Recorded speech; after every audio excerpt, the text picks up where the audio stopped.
Série Extraordinário no Evangelho de Marcos, e nós iniciamos essa série vendo que o propósito do Evangelho de Marcos é comunicar a verdade sobre a divindade, sobre a messianidade de Jesus, que Jesus é o servo de Deus, que Jesus é o sacrifício de Deus pela humanidade, e que essa comunicação visa produzir nos leitores de Marcos um compromisso de fé com Jesus, um compromisso real, um compromisso em que o crer é visto no viver.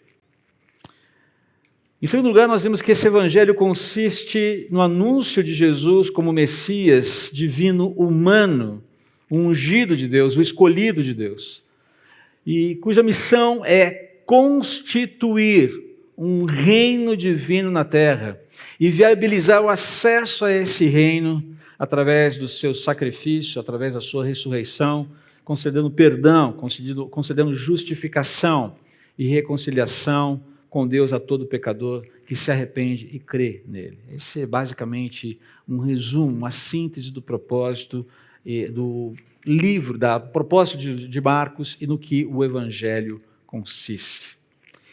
Mas o texto continua. E olha só o que ele fala.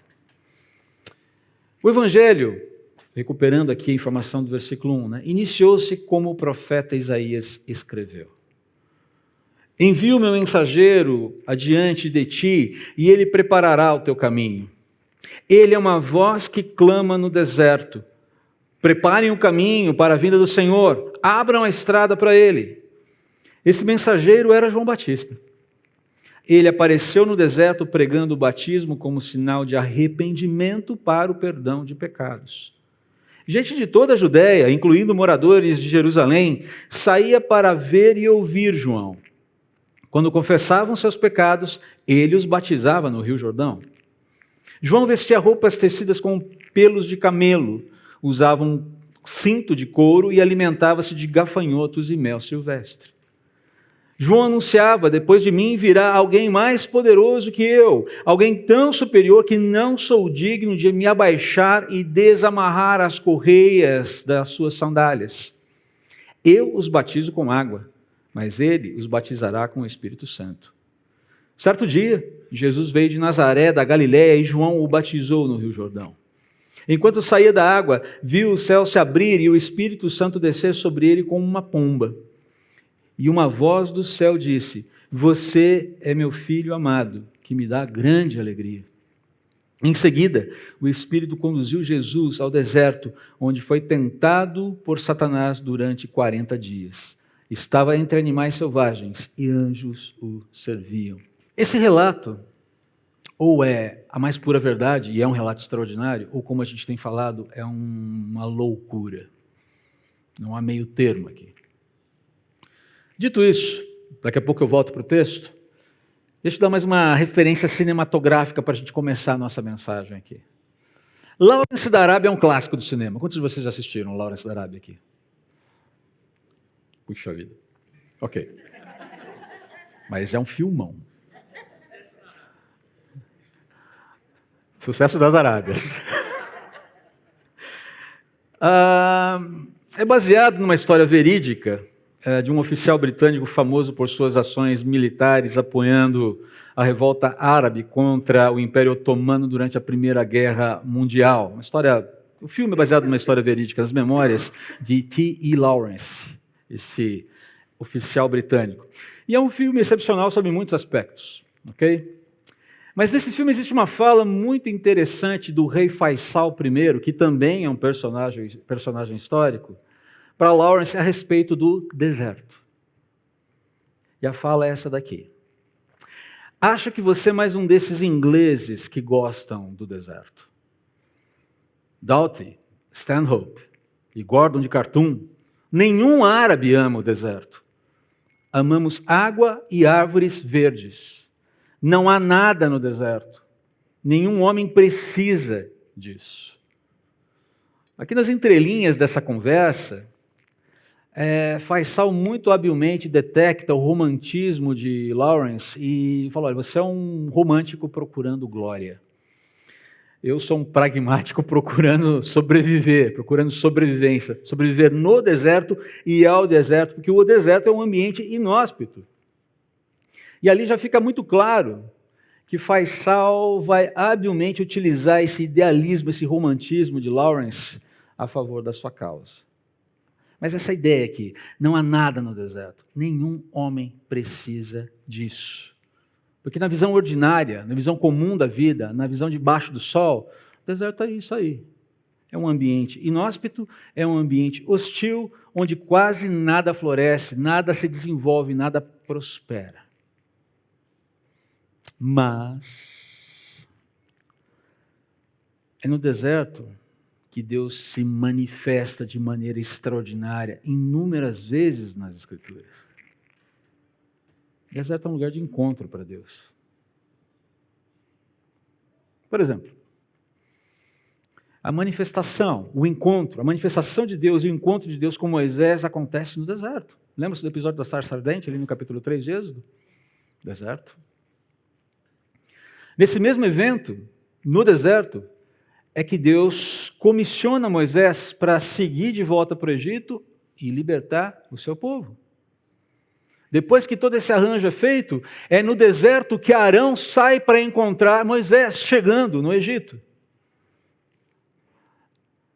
Deus intima Faraó, através de Moisés e Arão, que liberte Israel para que o povo se encontre com Deus e celebre a Deus onde? No deserto.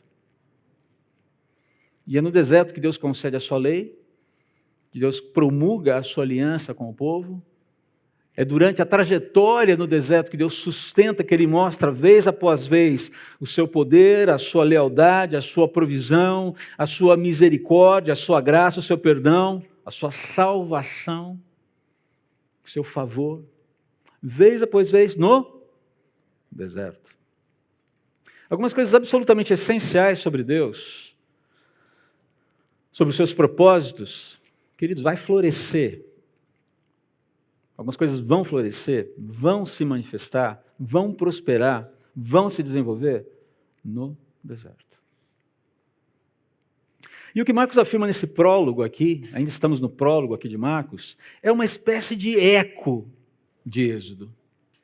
O que vai acontecer, o que nós acabamos de ler, é praticamente uma cena que remete ao que aconteceu lá no comissionamento de Moisés, no chamamento de Moisés, e na libertação dos cativos de Israel do poder opressivo do Egito. Só que agora numa dimensão muito maior. Os atores são muito parecidos, as condições são muito parecidas. Você tem um encontro no deserto, um comissionamento no deserto, uma missão estabelecida no deserto, com um propósito simples, entendam simples entre aspas, libertação, resgate, restauração. Deus está movendo pessoas no deserto, a partir do deserto, para o deserto, com essa finalidade. O deserto, então, é um lugar de encontro.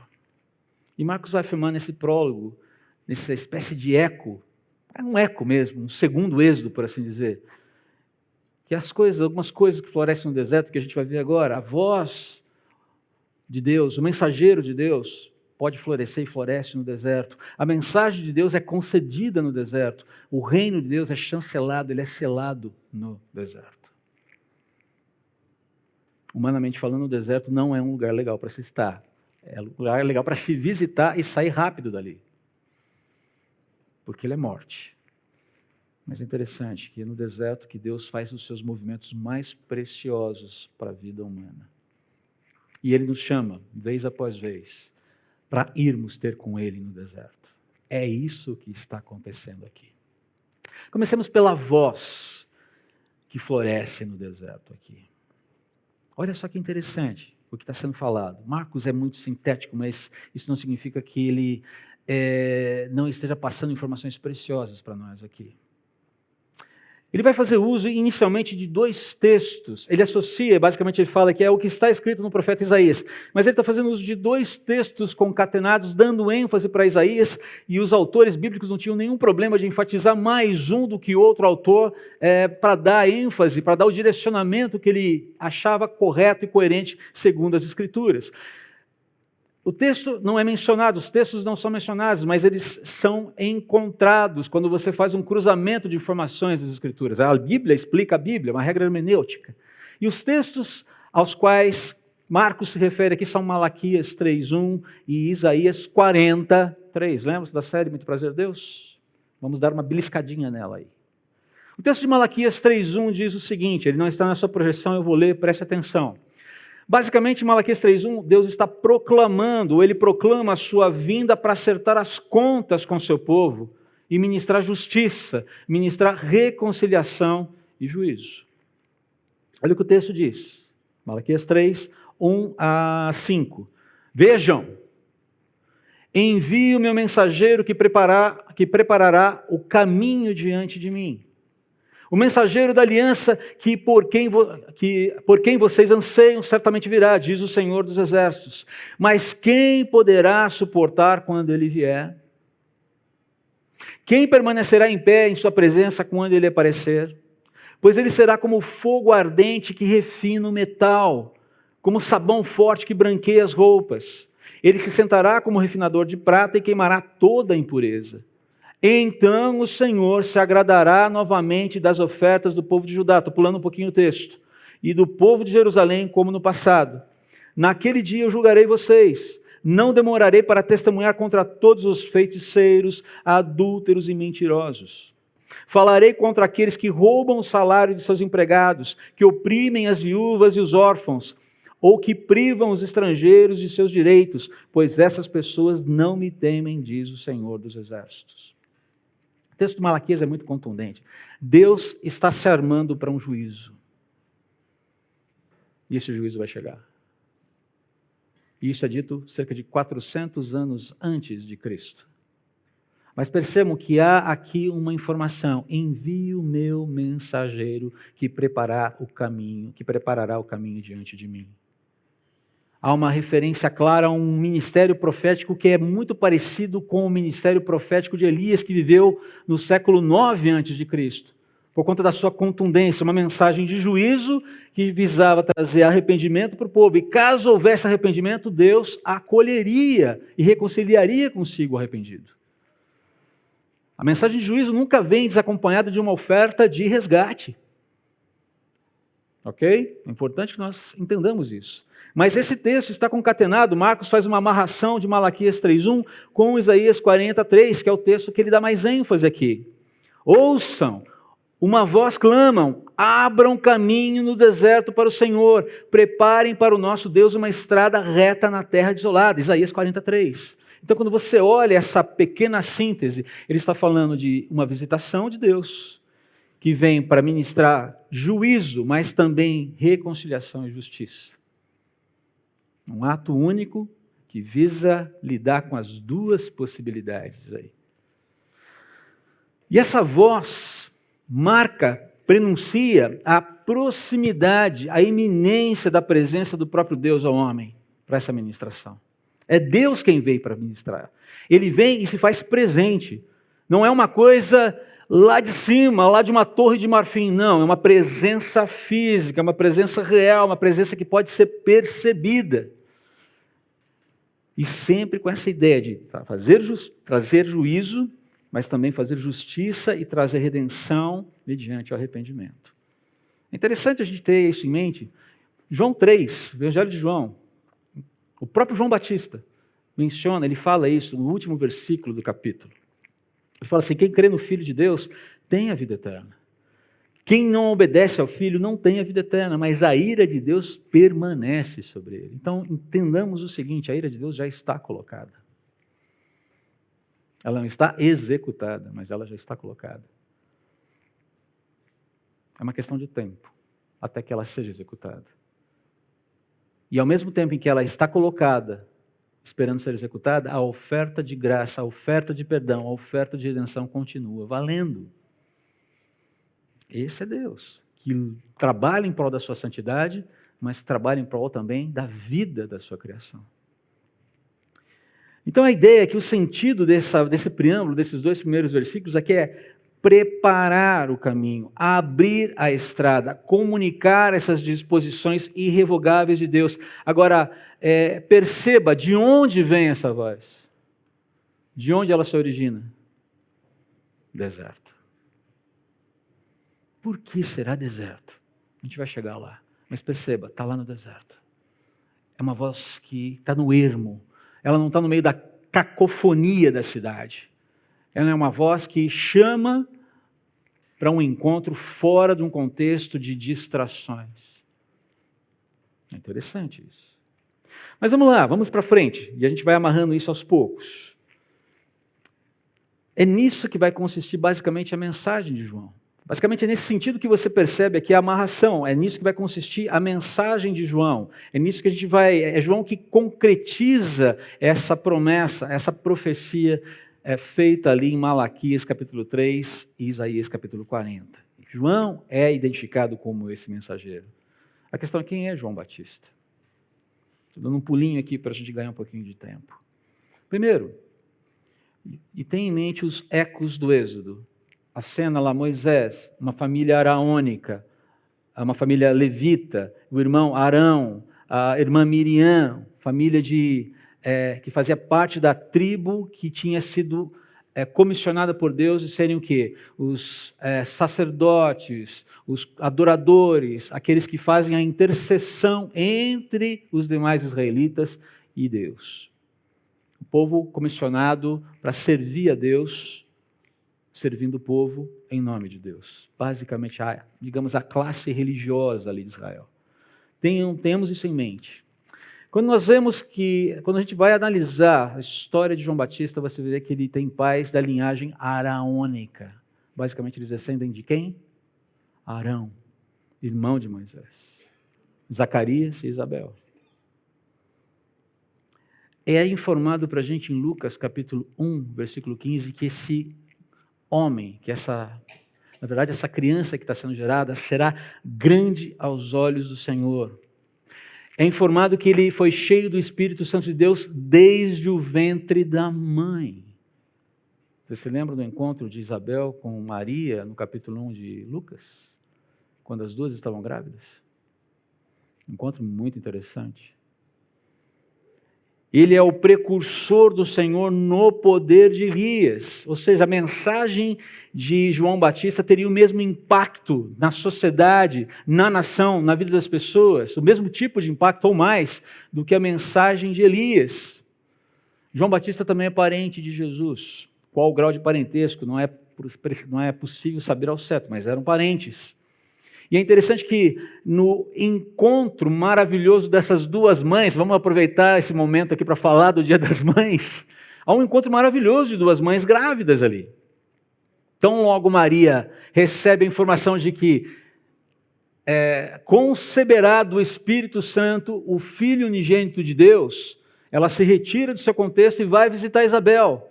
E quando ela chega, Isabel querida, vim te visitar, Isabel reage com um canto, com um encanto, movida pelo Espírito Santo, porque o filho no ventre estremece de alegria. João Batista, ainda em formação, reage com encantamento. Ela fala, a criança, é interessante como a mãe sabe isso, né? Axa, como é que você sabe que o Davi está contente quando ele se mexe dentro de você? O tipo de mexida dá para saber. Mães, é isso aí, não é? O tipo de mexida dá para saber. Está bravo, está irritado, está com fome. Sai logo o pãozinho, né? Não vejo a hora desse pãozinho sair do forno. Mas a Isabel reage, fala, a criança dentro de mim reagiu com alegria, estremeceu de alegria quando você me saudou. E aí ela fala algo sensacional. Porque eu tenho a honra de receber, nesse momento, a mãe do meu Senhor e Salvador. Que encontro! Lucas capítulo 1 é de você ler. Hoje, Leia Lucas capítulo 1 em algum momento, na sua devocional familiar, um momento de gratidão pela vida das mães, porque é um texto maravilhoso. Mas deixa eu voltar aqui, porque senão eu fico falando só das mães e do encontro delas, né? E a gente tem que ir um pouquinho mais à frente. Voltando aqui para o perfil de João, é alguém que tinha uma vida absolutamente simples, absolutamente despojada, rústica, focada basicamente nesse encaminhamento de que Deus está vindo para julgar. Era uma mensagem impactante, que causava apreensão, mas que também trabalhava com essa expectativa de que algo bom pode acontecer. Há uma apreensão por um lado, alguma coisa errada que precisa de conserto, mas também a apreensão de que há uma compreensão de que essa visitação de Deus vai trazer refrigério, vai trazer alento, vai trazer novidade de vida para a gente, vai trazer uma coisa diferente do que a gente tem nesse momento. Então a mensagem, ela falava de arrependimento. Ela começa com arrependimento. E a palavra utilizada aqui, metanoia, ela está falando justamente de uma mudança de mente. A ideia de você mudar a mente, de você dar as costas de você afastar-se do modo ímpio de viver e optar voluntariamente por uma obediência aos estatutos de Deus. Você vê essa informação lá em Romanos capítulo 12, é o mesmo termo. O que diz lá em Romanos capítulo 12? Quando Paulo diz para a igreja, para os irmãos de Roma: rogo-vos, pois, irmãos, pelas misericórdias de Deus, que vocês apresentem os vossos corpos, apresentem vocês inteiros para Deus. Se apresentem para Deus, o viver de vocês integralmente. Esse é o culto intencional, pensado, voluntário. É um culto que discerne o que está fazendo. Esse é o culto racional de vocês. E ele vai falar na sequência: e não vos conformeis, não tomem a forma deste mundo. Antes, ao contrário, transformem-se pela renovação da mente de vocês, para que vocês possam compreender qual seja a boa, perfeita e agradável vontade de Deus. Perceba aqui uma coisa, que a ideia de metanoia, de mudança de mente, não é algo que acontece por osmose, nem no vácuo. Deus nos dá os parâmetros, Ele nos dá as balizas, e Ele diz: engaje-se. Eu estou te dando os meios, eu estou te dando as balizas, agora você se engaja. Você sabe o que precisa ser feito. Eu estou te dando as condições para fazer. Faça. Disponha-se a fazer. Você que mente, sabe que agora, entende que agora mentir é errado, não entende? Que isso prejudica você e prejudica o outro. Não minta mais. Como é que eu luto contra a mentira? Buscando falar a verdade. Por que a gente mente? Porque é gostoso. Há controvérsias. Mas por que as pessoas mentem? Para se esquivar de problemas, para transferir problemas, para fugir de responsabilidades. Isso implica, então, não só em falar a verdade, mas mudar a mentalidade que faz a pessoa mentir, mudar o jeito de viver a vida que leva a pessoa à mentira. Um exemplo apenas. Estou falando de mentira, poderia falar de qualquer outra coisa. Lembram-se do que nós vimos lá em Malaquias? Eu virei e exercerei juízo contra aqueles que oprimem o órfão, que oprimem a viúva, que roubam os salários dos funcionários. Pessoas que com as suas práticas deixam claro que, a despeito do que a sua boca diz, não estão em sintonia comigo, não entenderam o que significa andar comigo. Então perceba que a mensagem arrependam-se diz respeito ao entendimento de que diante de Deus eu sou culpado. Há uma culpa. Tem culpa. Mas o perdão dele está disponível. E esse arrependimento diz respeito: eu sou culpado, eu preciso do favor de Deus, eu reconheço o favor de Deus na minha direção, e a partir desse momento, ok, eu sou engajado num novo estilo de vida por conta desse encontro com o Senhor. Essa é a ideia aqui. E vem a ideia de batismo, o crer e o confessar. Então essa ideia de que o batismo aqui, ela entra como um elemento, não que salva, mas que identifica. Eu não tenho vergonha de me identificar publicamente com o meu Salvador, porque isso tem um custo. O batismo deve sempre ser servido, ele não tem nenhum poder específico, ele é apenas um símbolo. Mas é um símbolo de identificação, de compromisso, de afinidade, que diz exatamente, eu ando debaixo dessa bandeira aqui agora. Essa é a bandeira que me representa. Essa é a cidadania que eu tenho. E ela vale mais do que qualquer outra cidadania. Vale mais do que ser brasileiro, vale mais do que ser piracicabano e até torcedor do 15 de Piracicaba.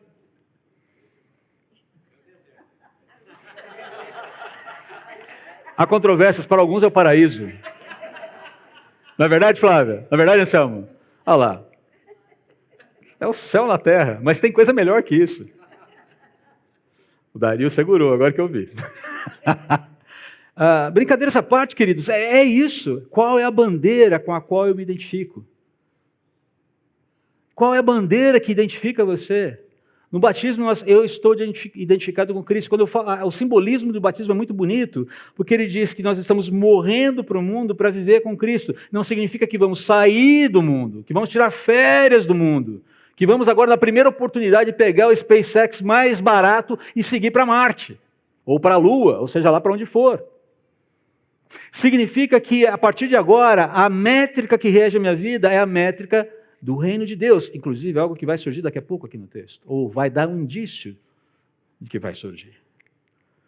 Há uma nova realidade, há uma nova humanidade sendo formada, e ela está identificada com o seu Criador, ela está reconectada com o seu Criador, e é ela que regula as nossas vidas. Que resgata a minha masculinidade, que resgata a feminilidade da mulher, que resgata a visão sobre casamento, sobre criação de filhos, sobre o que significa ser uma família, sobre o que significa trabalho, engajamento, que significa trabalho, que significa profissão, que significa carreira. O pessoal do nosso está afiado, aí eu sei que está acompanhando aí a brincadeira. A brincadeira em termos, né? Alguma coisa séria. Cuidado é que nós estamos tendo com as novas gerações no encaminhamento da sua vida futura. Por que você quer trabalho? O que é trabalho? O que é profissão? O que é uma carreira? A gente está trabalhando com a nossa turma sobre isso. Percebe? Não é uma vida que vive de domingo a domingo, ou de domingo em domingo. Cheguei na igreja, bati meu cartão, coloco a minha cara de crente, minha cara de irmão querido, salve, salve, simpatia. Não, diz respeito às dinâmicas sobrenaturais que Deus promove na nossa vida cada dia da semana. Nos momentos gostosos, nos momentos bons, mas nos momentos aflitivos, nos desertos da vida, nos momentos em que eu fico frustrado. Quantas frustrações você já teve na vida? Diz para mim. Você conseguiu contabilizar? O que é frustração de uma alta de hospital que não chegou? De ter que passar mais um dia, o dia das mães, com a expectativa de chegar uma alta de hospital, que não veio. O que é a expectativa de ter que voltar para o hospital para fazer um tratamento e ficar longe da família num dia tão especial? Parou para pensar? Quantas frustrações nos atingem, queridos? Porque o mundo é um mundo caído. E Deus está falando assim, ok, eu chamei você para se identificar comigo e lidar com essas frustrações, lembrando que a tua esperança está na eternidade, na reconstrução, na recuperação dessa humanidade, completamente ali na frente. E enquanto isso, entender que você tem esperança, essa esperança pode abastecer você para viver uma vida diferente agora. Hoje na Escola Bíblica Dominical eu citei, por exemplo, dei como exemplo a vida de Ruth e Boaz. Como um casal que vive dentro de um contexto absolutamente árido, estéril, não só fisicamente, estéril emocionalmente, estéril espiritualmente, mas são luzeiros de Deus numa sociedade que está precisando de restauração. Deus chamou, você me chama, nos encontrou numa situação complicada justamente para nos resgatar. É essa mensagem que está sendo pregada aqui. Então a ideia, tudo começa com arrependimento, reconhecimento, há culpa, há possibilidade de reconciliação e há uma identificação pública com esse Deus que me salvou. Essa é a grandeza da mensagem aqui de João Batista. Ela não é final, ela é inicial. Ela aponta, fala, há alguma coisa que vai acontecer mais ali na frente. Agora é interessante, quando você chega no versículo 7 e 8, que João tinha clara noção da sua pequenez e da sua insignificância diante do projeto geral de Deus. Quando ele olha para aquele que vem, quando ele entende aquele que vem, quando ele entende que ele é um precursor, aquele que vai, um arauto, que vai anunciar, ele sabe, a atenção não pode estar voltada em mim, mas sim no objeto da minha mensagem. Essa é uma visão extraordinária, é uma compreensão extraordinária de si mesmo. Numa realidade em que todo mundo está muito preocupado em aparecer debaixo dos holofotes, em que todo mundo quer fazer selfie o tempo todo, em que todo mundo tem que dar opinião sobre tudo nas redes sociais, em que todo mundo tem que assumir o protagonismo, porque senão cai no ostracismo e você não cresce na carreira, ou você não se torna famoso, ou sei lá o que mais, em que as crianças têm como meta de vida se tornar youtuber e ficar ricas, milionárias com 18 anos de idade. Num universo em que essa é a métrica, João é um exemplo absolutamente contracultural. Não é verdade? E aí a pergunta que eu faço é que nós estamos estimulando, por exemplo, os nossos filhos a serem quando crescer, com o nosso exemplo de vida. Pessoas que buscam que tipo de protagonismo?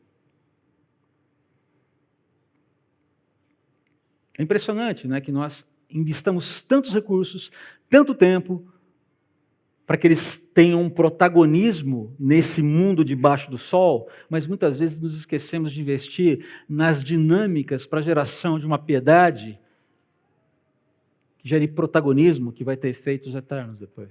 Já parou para pensar nisso? João tinha uma clara noção do seu protagonismo aqui.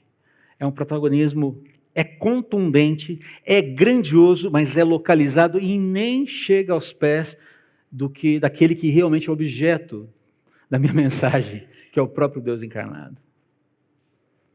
É interessante que tanto é que se você pega ali o relato do capítulo 2 de Lucas sobre o declínio do protagonismo de João Batista, é basicamente imediato após a aparição de Jesus.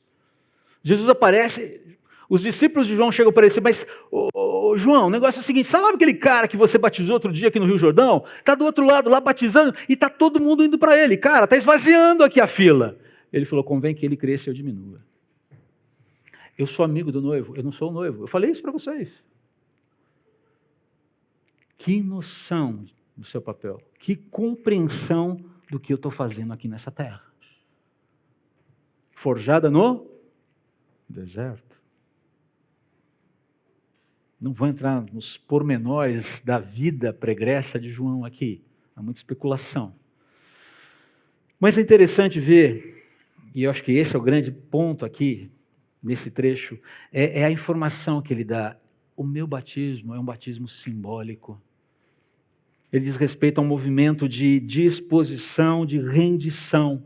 Você comunica a sua disposição de rendição. É isso que significa arrependimento. Eu acredito, eu me rendo, eu reconheço a minha condição e me rendo. Mas o batismo dele, o batismo desse que vem depois de mim, é um batismo do Espírito. E a questão é o que significa isso, de uma forma muito objetiva. O batismo com o Espírito é o selo de pertencimento de Deus no momento em que o homem e a mulher se convertem. É um selo que diz, é meu, me pertence, é movimento de Deus chancelando aquela vida, dizendo isso é irreversível, isso é meu e ninguém retira isso das minhas mãos.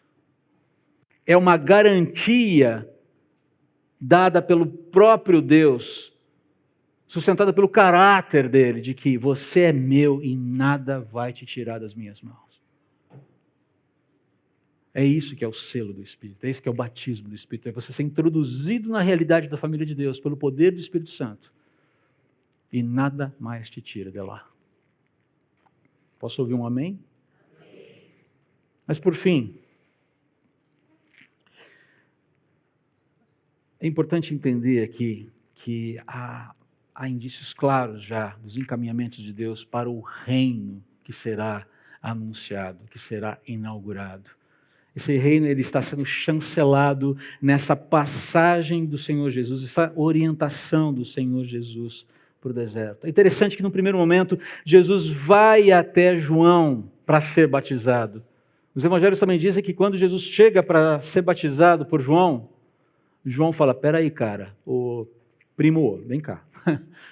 Você vem até mim para ser batizado, eu que tenho que ser batizado por você. E Jesus fala assim, convém que assim seja. Por que Jesus faz esse movimento? Jesus tinha pecado, ele precisava se arrepender de alguma coisa? Qual é o movimento de Jesus? Por que ele faz isso? Basicamente, primeiro por humildade. Mas basicamente porque ele quer comunicar claramente. Ou ele quer permitir claramente que haja uma autenticação de que ele é o sacrifício de Deus que vai para a cruz. Naquele momento ele se apresenta como cordeiro. O batismo de Jesus é o momento em que ele recebe a homologação a Deus. Você é o meu filho amado que me dá grande alegria. Você vai para a cruz.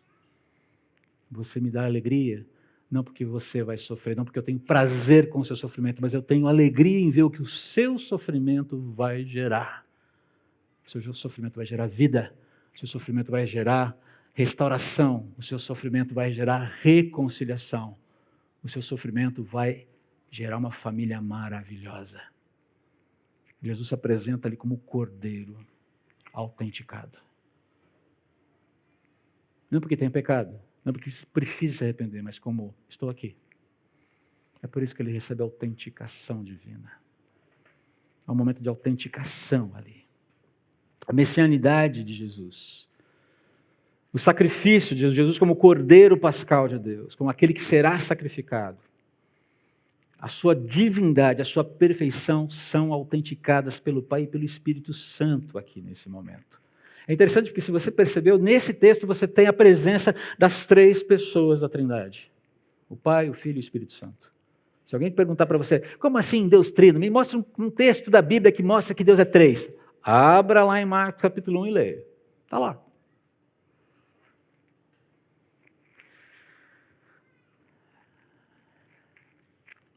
Agora é interessante ver, eu quero caminhar aqui, no finalzinho já.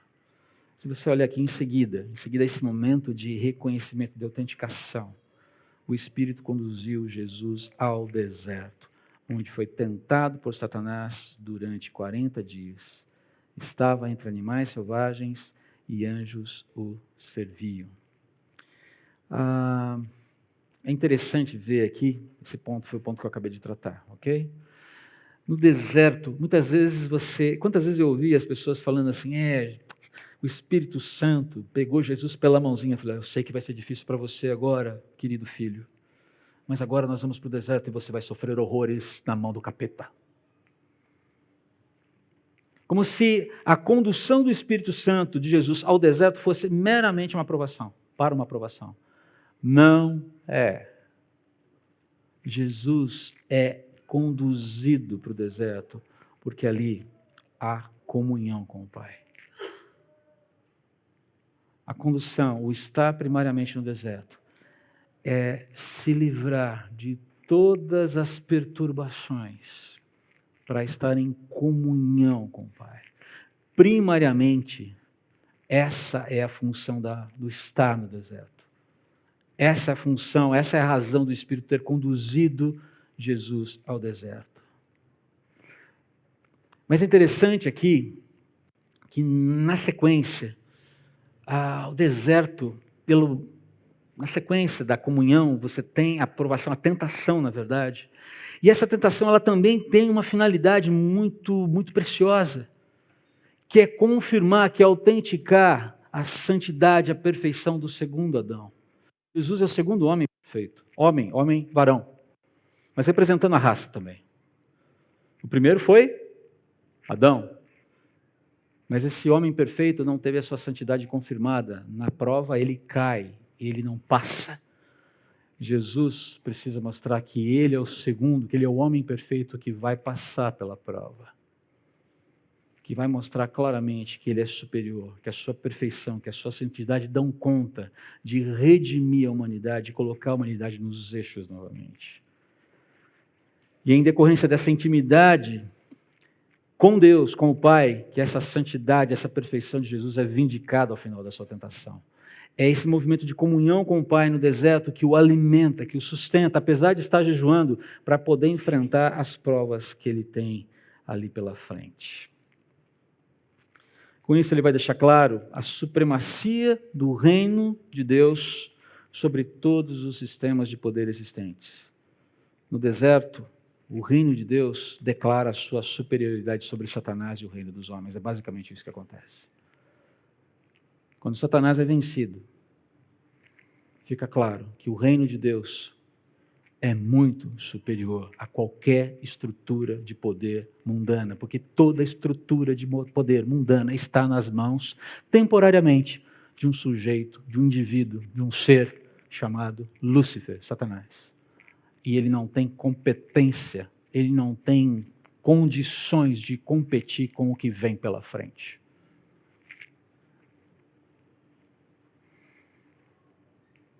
Eu fico tentando imaginar o que se passou pela cabeça de Satanás quando terminou a tentação. Ele falou, ups, lascou.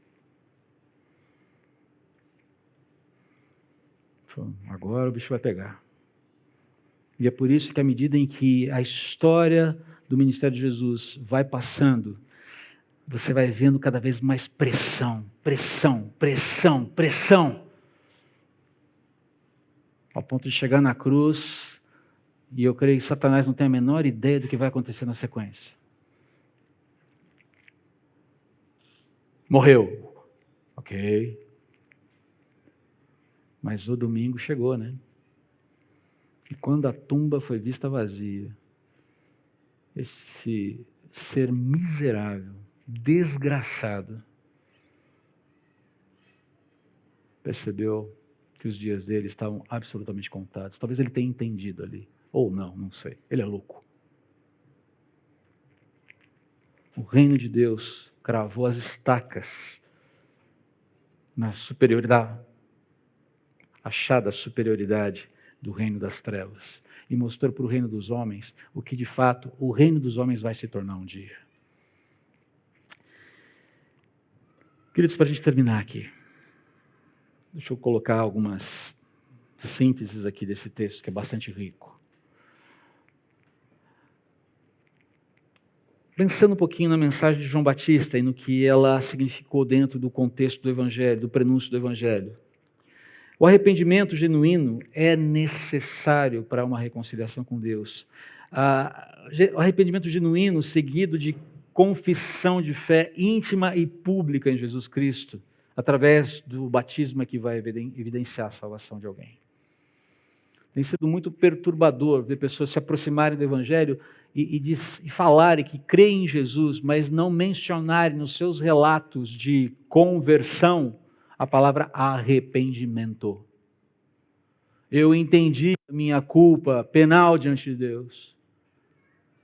Não é uma questão de ser bom ou mal, é uma questão ontológica. Eu pertenço a uma raça que levantou a mão contra o Criador na sua origem e diz, eu não preciso de você, eu quero viver do meu jeito. E não dá para viver do nosso jeito. Eu reconheço, eu faço parte dessa raça, eu sou culpado. É essa culpa que a cruz tira, apaga, justifica.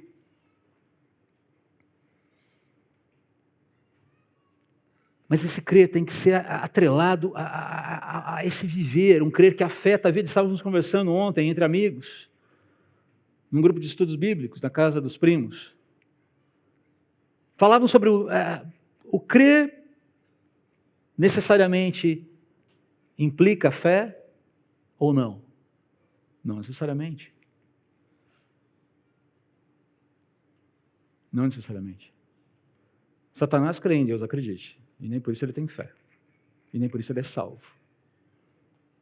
Os demônios creem. Mas o nosso crer tem mexido nas nossas entranhas e nos ao ponto de nós assumirmos um compromisso público e afirmarmos: pertenço a Cristo, sigo a Jesus, sou discípulo de Jesus, ando com Ele, e assumimos as consequências disso, numa realidade que está dizendo cada vez mais que isso é uma grande besteira, que isso é um grande retrocesso, que isso não faz o menor sentido, e que as pessoas serão felizes se viverem do jeito que bem entenderem, e não nos termos do Criador, porque não existe um Criador no final das contas. A sorte está lançada. A ideia de arrependimento, seguido de confissão íntima e pública, que nos identifica com o Cordeiro. Em segundo lugar, lembre-se que identificar-se publicamente com Jesus implica ter a garantia da identificação de Jesus com você perante Deus e toda a ordem criada.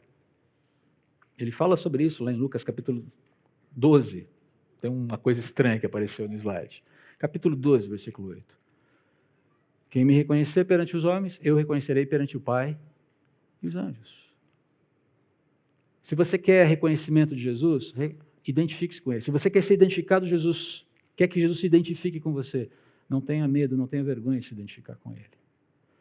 E por fim, considere que os desertos da vida podem ser oportunidades de encontro com Deus. Oportunidades de arrependimento, oportunidades de perdão, oportunidades de ministração, oportunidades de graça, oportunidades de restauração, oportunidades de recomeços.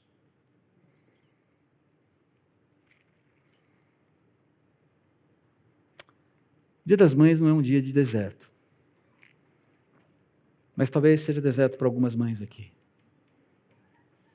para alguns filhos talvez. Eu lido com um certo deserto no meu coração há mais de 30 anos. Saudade. É um deserto. Mas nem por isso é árido. Nem por isso é cansativo.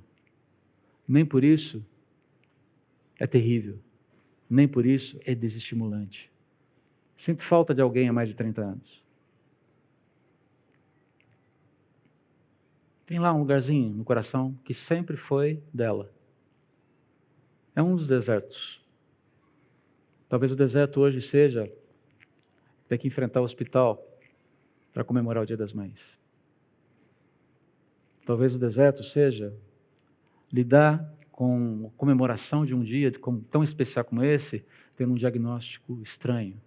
Talvez o deserto seja a ausência de pessoas queridas à mesa que celebra a vida de uma pessoa tão querida como uma mãe. Eu não sei quais são os desertos, mas eles não precisam ser áridos. Eles podem ser lugares de profundo encontro, reencontro, perdão, reconciliação, onde coisas maravilhosas florescem. Vamos orar. Obrigado, Pai, por esse dia. Obrigado pela Tua palavra e pelos estímulos que ela nos traz. Que sejamos encontrados abertos ao Teu mover, abertos à ação do Teu Espírito, ainda que Ele nos leve, que o Teu Espírito nos leve para um encontro no deserto. Que nos abramos para esses movimentos que o Senhor deseja nos fazer em nós. Em nome de Jesus. Amém.